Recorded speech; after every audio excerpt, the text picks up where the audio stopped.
Abimelech, son of Jerubbaal, went to his mother's brothers in Shechem and said to them and to all his mother's clan, "Ask all the citizens of Shechem, which is better for you, to have all 70 of Jerubbaal's sons rule over you, or just one man. Remember, I am your flesh and blood." When the brothers repeated all this to the citizens of Shechem, they were inclined to follow Abimelech, for they said, "He is related to us." They gave him 70 shekels of silver from the temple of Baal-berith, and Abimelech used it to hire reckless scoundrels, who became his followers. He went to his father's home in Ophrah, and on one stone murdered his 70 brothers, the sons of Jerubbaal. But Jotham, the youngest son of Jerubbaal, escaped by hiding. Then all the citizens of Shechem and Beth Millo gathered beside the great tree at the pillar in Shechem to crown Abimelech king. When Jotham was told about this, he climbed up on the top of Mount Gerizim and shouted to them, "Listen to me, citizens of Shechem, so that God may listen to you." One day, the trees went out to anoint a king for themselves. They said to the olive tree, "Be our king." But the olive tree answered, "Should I give up my oil, by which both gods and humans are honored, to hold sway over the trees?" Next, the trees said to the fig tree, "Come and be our king." But the fig tree replied, "Should I give up my fruit, so good and sweet, to hold sway over the trees?" Then the tree said to the vine, "Come and be our king." But the vine answered, "Should I give up my wine, which cheers both gods and humans, to hold sway over the trees?" Finally, all the trees said to the thorn bush, "Come and be our king." The thorn bush said to the trees, "If you really want to anoint me king over you, come and take refuge in my shade. But if not, then let fire come out of the thorn bush and consume the cedars of Lebanon." Have you acted honorably and in good faith by making Abimelech king? Have you been fair to Jerubbaal and his family? Have you treated him as he deserves? Remember that my father fought for you and risked his life to rescue you from the hand of Midian. But today you have revolted against my father's family.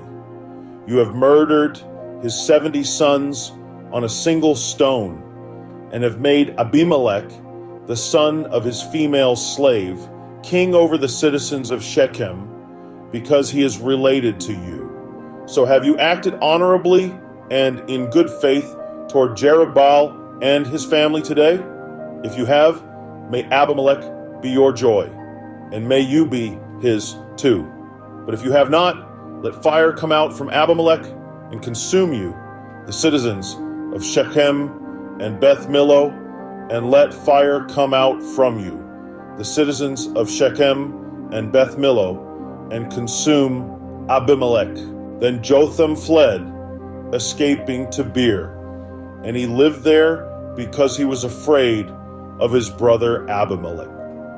After Abimelech had governed Israel 3 years, God stirred up animosity between Abimelech and the citizens of Shechem, so that they acted treacherously against Abimelech.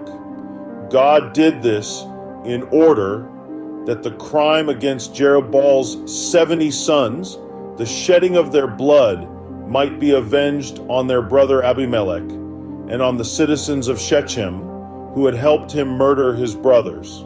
In opposition to him, these citizens of Shechem set men on the hilltops to ambush and rob everyone who passed by. And this was reported to Abimelech. Now Gaal, son of Ebed, moved with his clan into Shechem, and its citizens put their confidence in him. After they had gone out into the fields and gathered the grapes and trodden them, they held a festival in the temple of their God. While they were eating and drinking, they cursed Abimelech. Then Gaal, son of Ebed, said, "Who is Abimelech, and why should we Shechemites be subject to him? Isn't he Jerubbaal's son, and isn't Zebul his deputy? Serve the family of Hamor, Shechem's father. Why should we serve Abimelech? If only this people were under my command, then I would get rid of him. I would say to Abimelech, 'Call out your whole army.'"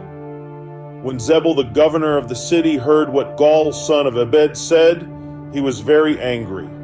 Under cover, he sent messengers to Abimelech, saying, "Gaal, son of Ebed, and his clan have come to Shechem and are stirring up the city against you. Now then, during the night, you and your men should come and lie in wait in the fields. In the morning at sunrise, advance against the city. When Gaal and his men come out against you, seize the opportunity to attack them." So Abimelech and all his troops set out by night and took up concealed positions near Shechem in 4 companies. Now Gaal, son of Ebed, had gone out and was standing at the entrance of the city gate, just as Abimelech and his troops came out from their hiding place. When Gaal saw them, he said to Zebul, "Look, people are coming down from the tops of the mountains." Zebul replied, "You mistake the shadows of the mountains for men." But Gaal spoke up again, "Look, people are coming down from the central hill, and a company is coming from the direction of the diviner's tree." Then Zebul said to him, "Where is your big talk now? You who said, 'Who is Abimelech, that we should be subject to him?' Aren't these the men you ridiculed? Go out and fight them." So Gaal led out the citizens of Shechem and fought Abimelech. Abimelech chased him all the way to the entrance of the gate, and many were killed as they fled.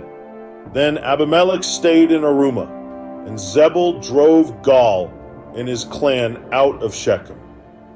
The next day the people of Shechem went out to the fields, and this was reported to Abimelech. So he took his men, divided them into 3 companies, and set an ambush in the fields. When he saw the people coming out of the city, he rose to attack them. Abimelech and the companies with him rushed forward to a position at the entrance of the city gate. Then 2 companies attacked those in the fields and struck them down.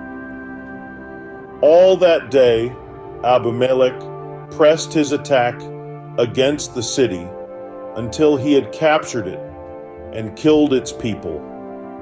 Then he destroyed the city and scattered salt over it. On hearing this, the citizens in the tower of Shechem went into the stronghold of the temple of El-Berith. When Abimelech heard that they had assembled there, he and all his men went up Mount Zalmon.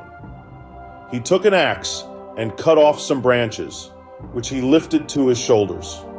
He ordered the men with him, "Quick, do what you have seen me do." So all the men cut branches and followed Abimelech. They piled them against the stronghold and set it on fire, with the people still inside.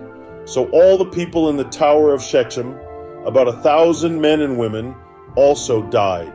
Next, Abimelech went to Thebez and besieged it and captured it.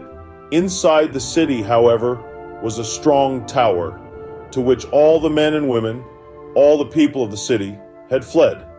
They had locked themselves in and climbed up on the tower roof. Abimelech went to the tower and attacked it. But as he approached the entrance to the tower to set it on fire, a woman dropped an upper millstone on his head and cracked his skull. Hurriedly he called to his armor-bearer, "Draw your sword and kill me, so that they can't say, 'A woman killed him.'" So his servant ran him through, and he died. When the Israelites saw that Abimelech was dead, they went home. Thus God repaid the wickedness that Abimelech had done to his father by murdering his 70 brothers. God also made the people of Shechem pay for all their wickedness. The curse of Jotham, son of Jerubbaal, came on them.